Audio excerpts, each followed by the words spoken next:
Salut à tous, c'est Brice pour la chaîne Une Volée d'air et je suis actuellement sur le sentier des cascades de Saint-Vincent et des Anglais. Donc, vous pouvez voir derrière moi qu'il y a la rivière. Alors j'essaie de trouver un coin où il n'y a pas trop de bruit, mais même là il y a quand même pas mal de bruit. Donc j'ai essayé de me mettre en cravate et que ça cache un peu, ça masque un peu le bruit derrière moi. Toujours est-il que dans cette vidéo on va parler du coup, si je suis à côté d'une cascade etc. C'est pour parler de la fonctionnalité filtre ND intégré. Filtre ND électronique, filtre ND live, je ne sais plus comment ils appellent ça, qui est disponible sur le Olympus EM1 Mark III. C'est ND Direct, prise ND Direct, ça s'appelle en français. Donc c'est une des choses qui m'a fait vouloir prendre cet appareil photo. L'idée, ça va être de pouvoir simuler en fait différents filtres, ND2, ND4, ND8, ND16, ND32, directement électroniquement grâce au processeur via l'obturateur électronique. Alors certains se demandent peut-être pourquoi cette fonction. Les vieux de la vieille vont dire mais à quoi ça sert, il suffit d'avoir ses filtres et de mettre ses filtres et puis voilà. Alors il y a plusieurs raisons. La première raison générale, on va dire, quand on est comme moi très run and gun, c'est moins on s'arrête, moins on a besoin de sortir un trépied, moins on a besoin de mettre des filtres, mieux on se porte. Donc moi vraiment je vous le dis, hein, tout le temps je fais des photos à main levée, je fais des vidéos à main levée, c'est une des raisons pourquoi je suis passé chez Olympus, pour avoir une meilleure stabilisation. Et du coup moi ça me fait chier de sortir un trépied, ça me fait chier de me trimballer un trépied et ça me fait chier d'avoir plein de filtres et de me trimballer plein de filtres et de les mettre. En plus de ça, ces filtres, selon l'objectif que vous avez, typiquement le 7-14 ici de chez Olympus, et bien ici vous ne pouvez pas visser de filtre parce que l'objectif est trop bombé. Donc il faudrait avoir un espèce de support, vous savez, avec les fils carrés, etc., qui prend une place monstre, qui pèse un point monstre, enfin voilà, une tannée à transporter rien qu'en soi-même. Donc du coup voilà, c'est vraiment pour moi un intérêt, c'est toujours comme d'habitude avec Olympus, c'est de faciliter, d'aider la vie du photographe en évitant qu'il ait à se trimballer des trucs en plus, qu'il ait à s'arrêter, qu'il ait à déplier des choses, etc. etc. Donc là c'est l'idée du filtre ND électronique et on va voir ce que ça donne en vrai. Alors, la première chose que je vous montre, c'est effectivement poser sur un trépied, sur un SwitchPod. Pourquoi j'ai fait ça? Pour vous montrer la meilleure qualité qu'on peut avoir d'image, parce qu'évidemment moins on va trembler mieux ça sera quand même, et pour pouvoir vous montrer du coup en filmant. Du coup je vous le montre, hein, je ne pouvais pas parler à ce moment-là, il y avait beaucoup trop de bruit avec la cascade, ça c'est la cascade de Saint-Vincent. Et donc en fait on va pouvoir activer ce filtre ND quand on est dans le mode speed, le mode S, il ne va pas être disponible ailleurs, mais ce qui au final est assez logique quand on s'en sert, en fait ça va très bien. Et on va aller dans les menus, et dans le deuxième menu de l'aspect photo, on va avoir le réglage de cette prise ND Direct. Dans cette prise ND Direct, on va avoir deux paramètres. Bon, enfin déjà on va l'activer, d'accord, on va la mettre sur On. Et une fois qu'on est sur On, en faisant flèche de droite, on va pouvoir choisir les paramètres. Le premier paramètre, c'est combien de ND vous voulez mettre. Donc ça va de ND2 à ND32 en palier 2x2. ND2, ND4, ND8, etc.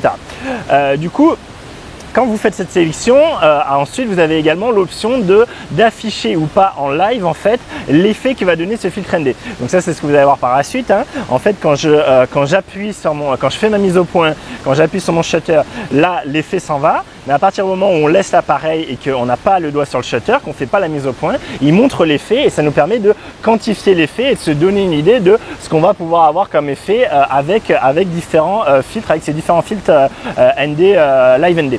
ND Direct. Voilà ce que ça donne. Donc là j'étais vraiment avec le 7-14 hein, qui est bombé encore une fois, donc je pouvais pas de toute façon moi mettre de filtres vissables dessus. Moi j'ai que des filtres qui se vissent, hors de question de passer avec des filtres carrés, hein, d'avoir plusieurs jeux de filtres, non. Et déjà les filtres à visser ça me fait chier. Et du coup là j'étais vraiment obligé, enfin pour le cadre que je voulais avoir du très grand angle, j'adore le très grand angle, je voulais avoir l'ensemble de la cascade, donc j'étais bien content d'avoir cette option là. Avec le M1 Mark II ou le M5 Mark III, typiquement je pouvais pas le faire, c'était quelque chose que avec ce très grand angle, j'étais bloqué. Je ne pouvais pas avoir un filet d'eau, j'étais obligé d'avoir juste une photo standard sans aspect filet d'eau. Très grossièrement, ce qui se passe, c'est en fait comme quand vous utilisez des filtres, plus vous avez un ND élevé, une valeur de ND élevée, typiquement ND32, plus vous aurez un filet d'eau important, plus vous aurez un filet marqué. Donc c'est logique, hein, c'est à quoi on s'attend. Et du coup, donc on va pouvoir jouer sur les différents ND, donc c'est intéressant, on peut faire différents essais et voir justement le filet qui nous va bien. Sachant qu'une fois qu'on a mis une fois qu'on a fixé ce ND, on peut toujours avec les molettes jouer du coup sur à la fois l'ouverture et la vitesse. En fait, on joue sur la vitesse vu qu'on est en mode speed et du coup, alors on est limité parce que justement lui, il se met dans une plage que lui peut utiliser et on va pouvoir quand même jouer dessus et pouvoir jouer sur cette vitesse d'obturation pour jouer sur l'ouverture. Typiquement, malheureusement, quand vous avez un sujet très éclairé, une cascade qui est en plein soleil, bah lui évidemment il va quand même essayer de compenser comme il peut, donc il va fermer un max. Et en général, vous savez, les objectifs quand ils sont très fermés, f20, f22, etc., et bien on a de la diffraction, on va avoir un piqué qui va être franchement très dégradé.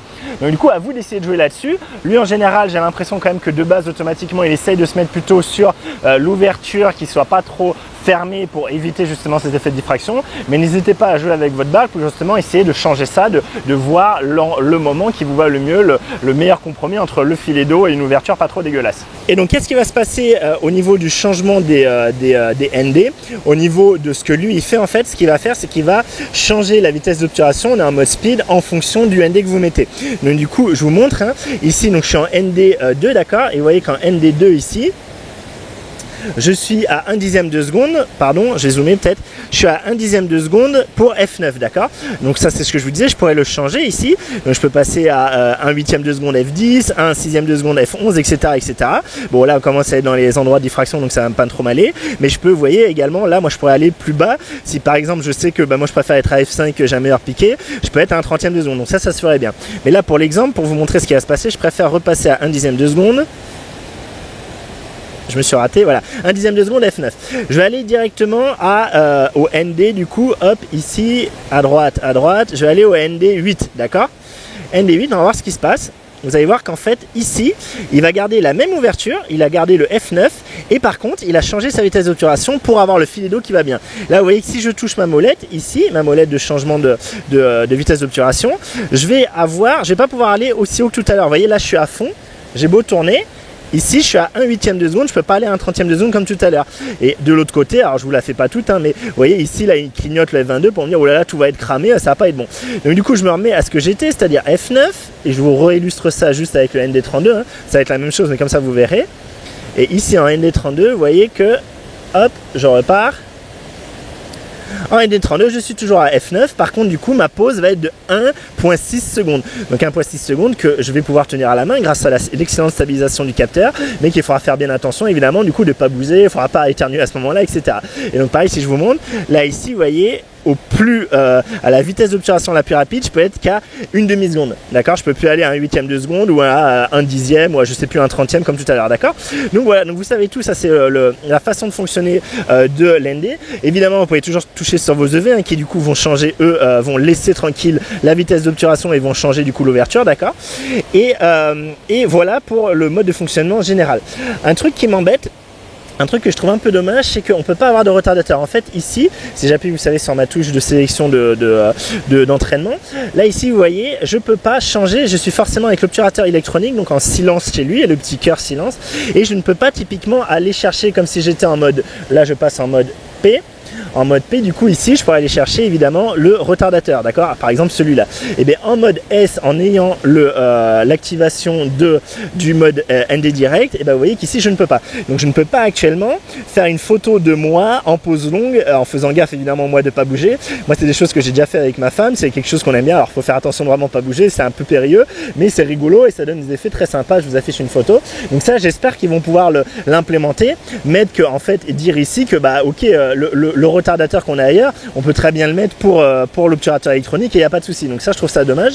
Ok, on se retrouve à l'intérieur pour un petit détail. En fait, j'avais dit quelque chose pendant ma vidéo sur le test sur le terrain et entre-temps, j'ai sorti ma vidéo sur l'astrophoto et Zami Photographie m'avait corrigé sur le fait qu'on puisse changer le Live Boost directement en fait en maintenant appuyé la touche de raccourci et en tournant avec les molettes. Donc, je déclare officiellement Zami Photographie un grand merci à lui, hein, mon correcteur, mon référent officiel Logic Olympus, raccourci Olympus, parce que il y a encore des choses que je n'ai pas et lui du coup à chaque fois vient me corriger et vient me donner les bonnes infos. Donc, merci beaucoup à toi Zami, Zami Photographie, vraiment n'hésite pas à continuer à corriger toutes les conneries je peux dire. Et du coup grâce à lui, grâce à toi Zami, je me suis rendu compte qu'un truc qui me saoulait sur ce mode Live ND en fait pouvait se régler. Donc je repars en mode S, d'accord. En mode S ici, vous voyez que là, ça y est, j'ai déjà le Live ND activé. Et un truc que je disais dans la vidéo et que je me suis rendu compte est faux, c'est que je trouvais ça très pénible de devoir aller dans menu, le menu de photo, prise de vue ND direct, aller à droite, changer le ND qu'on voulait, appuyer sur OK et après refaire ça pour arriver sur la photo et prendre la photo. Donc à chaque fois que vous voulez changer votre ND, si vous voulez faire différents tests, c'était très long, très pénible et je trouvais ça assez chiant. Ce que j'ai fait, c'est que du coup, suite à ce que m'avaient dit Zami pour l'astrophoto, pour le Live Boost, j'ai décidé de vérifier que ça marchait pas quand même aussi ce genre de logique avec du coup le raccourci. Donc ce que j'ai fait, c'est que j'ai mis ici sur mon bouton du bas, j'ai mis le raccourci qui s'appelle Live ND indirectement, je vous le montre comme ça vous voyez. Donc vous savez, c'est là, c'est dans le B, touche fonction, et là c'est du coup celle de devant haut, celle de devant bas pardon, qui s'appelle ND, d'accord, ça s'appelle prise ND direct, d'accord, donc j'ai mis ça. Et en fait ça, qu'est-ce que ça va nous permettre? Ce que ça fait, c'est du coup si j'appuie, vous voyez ici, ça m'enlève le mode ND. Vous voyez là, si je bouge, j'ai plus la preview. Si je rappuie, là je suis repassé en ND et vous voyez du coup on a la preview avec un peu le temps de pause long qui fait que du coup on a une traînée. Du coup ça voilà, ça j'avais vu et je me suis dit bon ok, c'est cool pour aller vite l'activer et désactiver, mais moi ce que je voudrais c'est changer rapidement le ND. Et bien, ça c'est possible en fait. Mais si j'appuie et que je tourne, vous voyez que du coup je peux venir choisir directement le ND que je veux, de ND4 à ND32. Et donc je l'ai fait avec la molette de derrière, mais ça pourrait être fait également avec la molette de devant, d'accord? Donc à partir du moment où je reste appuyé ici avec mon je sais jamais comment il s'appelle, ce doigt là, celui avant le petit doigt, vous voyez qu'ici je peux venir avec une molette ou l'autre, venir choisir directement à la volée mon type de ND. Donc voilà, donc ce raccourci du coup je le mets, je suis très content, ça marche très bien, c'est voilà, c'est une logique Olympus que j'ai pas encore, le fait que, en fait c'est un peu bizarre Olympus qu'il y a certaines fonctions, on peut appuyer longtemps sur un bouton pour changer les paramètres, et d'autres fonctions que c'est pas le cas, donc on ne sait jamais trop, voilà, on sait jamais trop si on teste ou pas, et moi c'est vrai que du coup j'avais pas ce truc là, et du coup je m'en servais pas, et j'avais complètement oublié qu'on pouvait rester appuyé longtemps sur les boutons. Mais voilà, en tout cas ça marche. Alors la limite de ça, c'est que malheureusement, comme je vous avais dit, ce mode n'est disponible qu'en S, et là du coup je trouve ça un peu dommage, même si je comprends la logique, vu que c'est une logique de pause longue, donc on veut se mettre en S, en speed. Là vous voyez, j'aimerais bien qu'ici en appuyant sur mon bouton, je puisse passer directement en ND, du coup c'est un raccourci, et que lui j'aimerais bien que dans une prochaine mise à jour, il fasse que quand j'appuie sur ce raccourci, j'ai directement mon ND là, et que je puisse changer mon ND ici. Voilà, ce qui n'est pas le cas parce que je suis pas en mode S, c'est vraiment que en mode S que je vais pouvoir faire ça, d'accord? Donc voilà, c'était la petite remarque, on reprend sur la vidéo. Petite précision, je vous mets évidemment en description en bas une galerie photo avec toutes les photos que j'ai pu faire en ND, enfin une sélection de photos que j'ai pu faire en ND, avec les différents ND que j'ai fait. Voilà, vous aurez plusieurs trucs avec du coup l'objectif sans filtre, avec un objectif avec filtre. Je vous mettrai également quelques RAW dans un Google Drive, donc n'hésitez pas à télécharger ça et un peu faire vos bidouilles avec sur les RAW.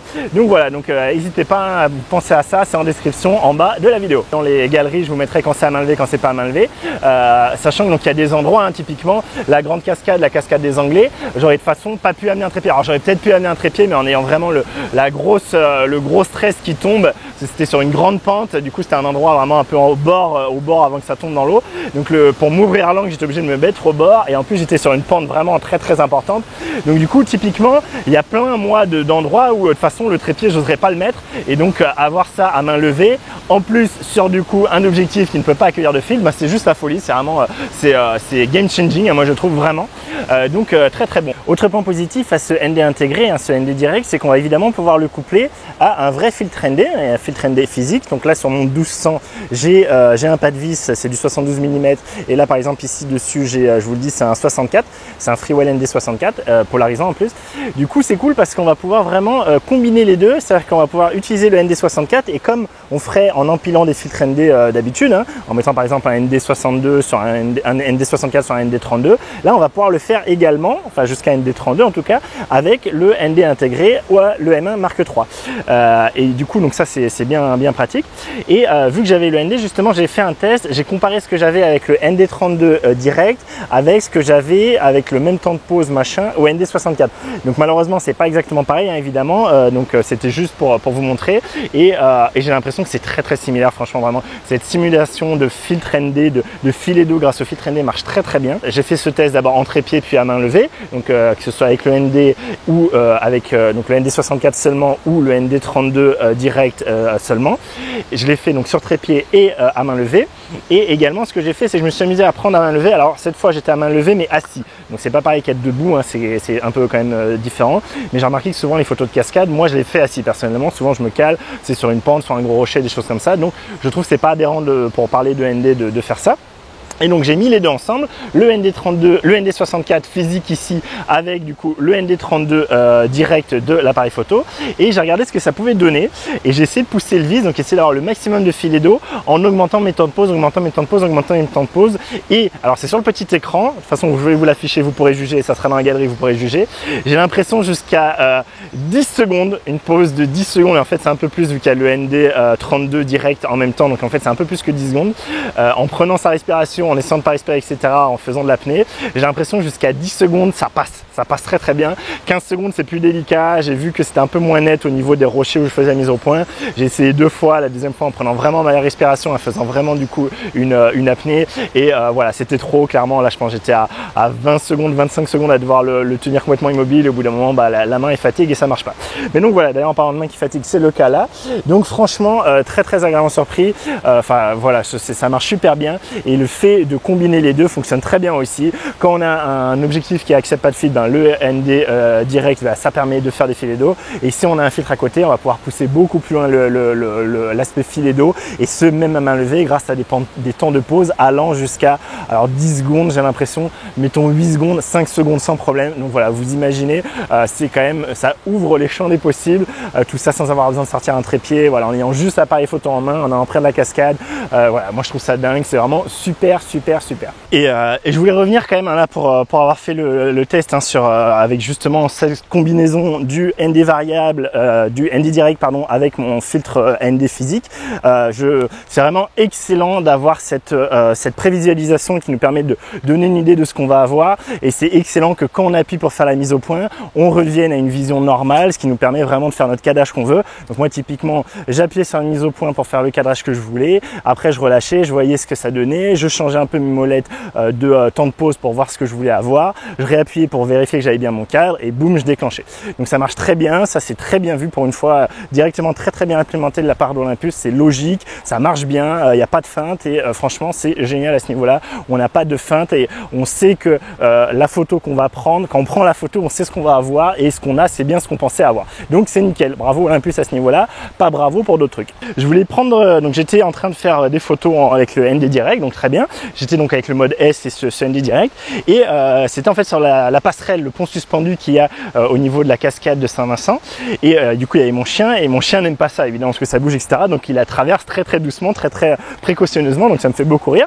Et vu que je sortais de mon mode, enfin je venais faire des photos, vite je me suis retourné, j'ai vu qu'il galérait, je me suis dit ah bah tiens on va le prendre en vidéo, c'est rigolo. Et donc vu qu'il était en train de passer, il était au milieu avec moi au début, et donc il était en train de passer, vite j'ai voulu appuyer sur mon bouton REC, le bouton REC habituel, pour du coup enregistrer à la volée, même si du coup les paramètres sont pas forcément excellents, mais c'était juste pour un petit souvenir de voir mon chien traverser le pont.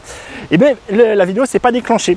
En fait à partir du moment où vous êtes avec le ND direct, le bouton vidéo, le bouton REC n'est pas utilisable. Ce qui est complètement con parce que c'est un truc encore informatique, c'est logiciel cet aspect de ND direct, donc il pourrait très bien permettre de passer en shutter mécanique et de renvoyer sur la vidéo. Donc c'est pas le cas, ou même j'en sais rien, on passe en électronique, on s'en fout en tout cas de permettre d'avoir la vidéo directement avec le ND direct activé, ce qui n'est pas le cas. Donc voilà, je me suis fait avoir, j'ai pas pu avoir mon chien qui traversait le pont, je suis très triste, et c'était pour vous le dire. Alors ça je pense c'est pareil, si ça peut être corrigé en firmware sans problème, encore faut-il que Olympus ait l'info qui remonte, parce que malheureusement les ambassadeurs Olympus c'est souvent oh non mais c'est génial, tout va très bien et c'est super bien implémenté. C'est génial, il y a beaucoup de choses géniales, mais c'est souvent assez mal implémenté. Ok, il est temps de conclure. Alors qu'est-ce que je pense de ce mode prise de vue ND direct? Je pense que c'est génial, je pense que c'est vraiment génial, je pense que c'est limite du game changing, je pense que d'ici quelques années, tous les constructeurs feront ça, pour moi c'est une évidence, je le dis partout, je le dis tout le temps depuis mon test du Pixel 3, évidemment qu'il faut amener du computational imaging dans les appareils photo. Quand on voit ce que Google arrive à faire avec les pixels, ce qu'il arrive à faire au niveau traitement d'image, juste au niveau électronique, c'est évident qu'il faut que les boîtiers s'en inspirent, et que petit à petit des choses comme ça pour nous aider arrivent. Et ça typiquement, cette prise de vue ND direct, c'est génial, ça facilite la vie du photographe. On va pouvoir ne plus avoir, pouvoir utiliser des objectifs qui peuvent pas accepter de filtre ND, typiquement mon 714. On va pouvoir avoir des objectifs qui d'habitude acceptent des filtres ND et on va pouvoir combiner les filtres ND en prenant qu'un seul par exemple et après en changeant sur les différents niveaux de ND direct pour faire ce qu'on veut du coup. Donc excellent aussi. On va pouvoir faire tout ça à main levée grâce à l'excellente stabilisation d'Olympus. Donc typiquement les endroits où j'aurais pas déplié un trépied, bah voilà, excellent, génial. Des endroits où de toute façon j'aurais pas pu. Donc au lieu d'avoir juste une photo standard un peu tristounette, j'ai une photo avec un filet d'eau que moi j'adore, que j'ai pu faire à main levée grâce à l'ND Direct, typiquement avec le 714. Donc voilà, moi je pense que c'est vraiment quelque chose très clairement qui va arriver dans le futur. Je vois pas comment les autres constructeurs ne se mettent pas là. Aujourd'hui, à ma connaissance, il n'y a que Olympus qui propose ça et c'est une des raisons, une des pas mal de raisons, au final assez nombreuses raisons qui m'ont fait passer chez Olympus. Je trouve, comme souvent, que l'implémentation est assez mauvaise. Alors ça marche très bien une fois qu'on est dedans, mais voilà, qui me garde en plus ma mise au point où j'étais quand j'ai fait une mise au point sur l'écran. L'autre chose que j'espère vraiment qui va arriver, ça vraiment je trouve ça assez inadmissible, c'est qu'il n'y ait pas de timer. Je veux un timer avec ça, je vois pas pourquoi ils en mettent pas, c'est parce que c'est un obturateur électronique qu'on peut pas utiliser timer. Donc ça je trouve ça un peu dommage, très clairement. Mais sinon à côté de ça, franchement, c'est une fonction que j'attendais, une fonction qui vraiment moi va me simplifier la vie. J'arrête pas de m'en servir là, toute la randonnée je m'en suis servi mais tout le temps. C'est-à-dire que du coup je navigue entre mon mode P où je suis en normal et mon mode S où je laisse activer le filtre, le ND Direct. Et pour moi, pour mon utilisation où je suis vraiment très run and gun, ça me fait chier d'avoir un trépied, ça me fait chier d'avoir des filtres, etc. Pour moi, c'est game changer et ça peut être un argument de vente à lui tout seul. Vraiment, je vous le dis, honnêtement, ça marche tellement bien que pour moi, c'est un argument de vente à lui tout seul. Donc voilà, donc merci Olympus, bravo Olympus, continuez comme ça, faites des mises à jour que ce soit un peu plus facile la façon de l'utiliser, maintenant que ça marche très bien, mais il faut que ce soit plus aisé de l'utiliser. Voilà, vous avez mes avis là sur la question, n'hésitez pas à me faire vos remarques, poser vos questions en commentaire. J'espère que cette vidéo vous a plu, si c'est le cas, n'hésitez pas à la liker, la partager, vous savez, ça fait toujours du bien. N'hésitez pas aussi si vous voulez continuer à avoir des vidéos sur l'Olympus, sur M1 Mark III, mais aussi sur tout ce qui est photo en général et un peu de rando, des voyages, etc. à vous abonner à la chaîne, ça fait du bien à la chaîne, c'est bien cool. Moi je vous dis merci d'avoir regardé et à très vite pour une nouvelle vidéo. Allez, salut!